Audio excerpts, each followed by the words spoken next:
Washington, D.C. plane crash. Here is what we know so far. A highly complex search and rescue operation is underway after a passenger plane collided with a military helicopter in Washington, D.C. The American Airlines flight was preparing to land at the Reagan-Washington National Airport when it collided mid-air with a military aircraft and split into two pieces. Both aircraft then crashed into the Potomac River, and 300 responders are currently working on the scene in extremely tough conditions, officials have said. Despite local media reports claiming 4 people have been found alive, DC Fire Chief John Donnelly said at a press conference, "We don't know if there are survivors, but we are working on it." The crash involved a PSA Airlines Bombardier CRJ 701 twin-engine jet regional jet and a Sikorsky H-60 helicopter.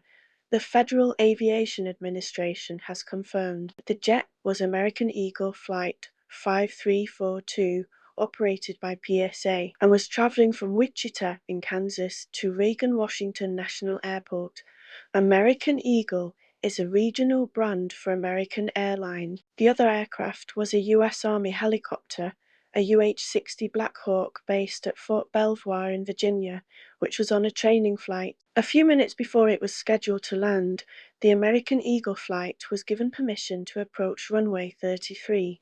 Air traffic controllers checked with the helicopter pilot that they had the arriving plane in sight. Seconds later, the airliner was on approach to runway 33 and the US Army helicopter when the collision happened. CCTV footage shows a flash of light in the sky at 8:47 p.m. 1:47 a.m. UK time, appearing to show the moment the aircraft collided and burst into flames. Flight tracking information based on data transmitted by the Bombardier plane's radio transponder reveals it was at an altitude of about 400 feet and a speed of about 140 mph when it suffered a rapid loss of altitude over the Potomac River. The plane broke into two pieces and is in about 7 feet of water in the river. The helicopter is upside down in the water. "I need you to land. Audio from crash." Air traffic audio recorded in the immediate aftermath of the crash has been released. A controller says,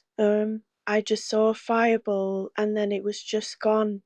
I haven't seen anything since they hit the river."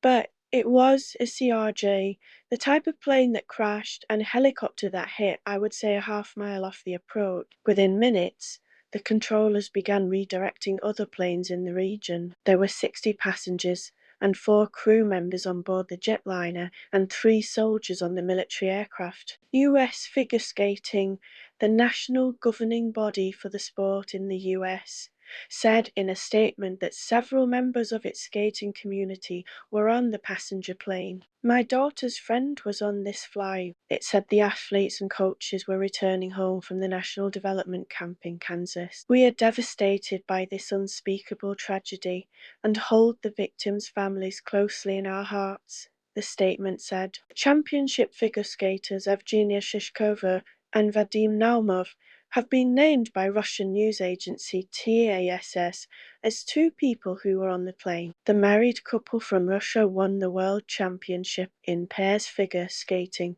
in 1994.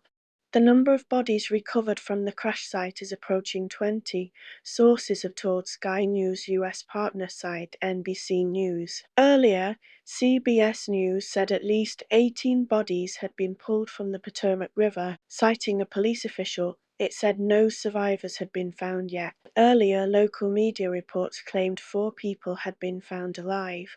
But DC Fire Chief John Donnelly said at a press conference, "We don't know if there are survivors, but we are working on it." Officials have not provided any further information yet. Fire Chief said river is a black spot. About 300 responders, inflatable boats and multiple helicopters are being used as part of the search and rescue operation, which began about 10 minutes after the collision. Mr. Donnelly said, "The operation is highly complex due to extremely rough conditions." He said hypothermia is a concern for any possible survivors and first responders, as it is currently cold and windy. He added, There is wind.